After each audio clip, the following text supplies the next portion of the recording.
لهنا البنات باش نعطيكم وصفة لهنا لشد التجاعيد مهما كانوا قدم. التجاعيد هذمك سواء كانوا قدم سواء عندك بداية ظهور تجاعيد في نفس الوقت. البنات الوصفة هذه فعالة وتفتح بدرجات رهيبة. لهذاك شنية عندي لهنا بياض البيض، وعندي لهنا لا شوفوا البنات الالوان مش كيف عندي الحليب باودر وعندي النشا.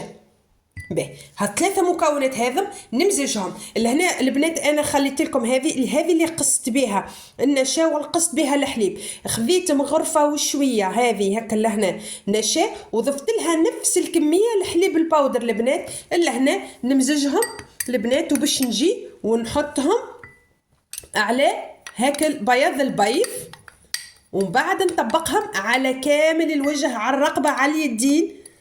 من الوصفات البنات اقسم بالله العظيم والله العظيم من اكثر الوصفات اللي مزيانه وتساعد على شد البشره، وانتي اصلا لما تستعمليها راح تحسي. لهنا البنات نوسعوا بالنا ونحركوهم مليح لانه نعرفوا اللي النشاء صعيب شوي باش يتمزج لنا. كيف ما شفتوا البنات لهنا انا خذيت كيف ما قلت لكم لهنا الحليب باودر وبياض البيض وضفت له النشا.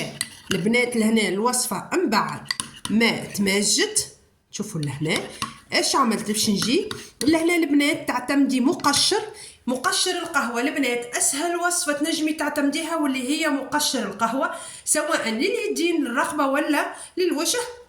ما تخافيش منها، تاخذي القهوه مع شويه اي تنوع نتاع زيت انت تفضليه وتجي وتطبقي الوصفه بالبانسو البنات هذا ولا باليدين، هو من المستحسن بالبانسو لهنا وتطبقيه وين ما انت تحبي تطبقي الوصفه وتخلي الوصفه البنات للي تشد.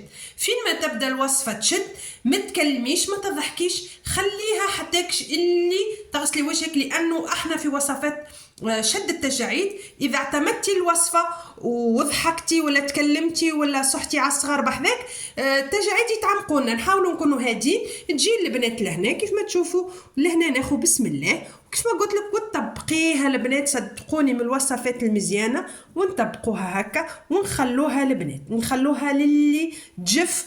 من بعد البنات نحاولوا انه نغسلوا وجهنا بالماء يكون دافي ونرشوا شويه ماء ورد اذا عندنا ماء ورد. لو ما عندناش تنجمي تعتمدي اي كريم من الكريمات المرطبه اللي تعتمديها. كانت هذه وصفتنا لليوم، ان شاء الله البنات تعجبكم. اذا عجبكم الفيديو البنات فضلا وليس امرا ما تنساوش الاشتراك في القناه، ما تنساوش تفعيل الجرس يوصلكم الوصفات الجدد.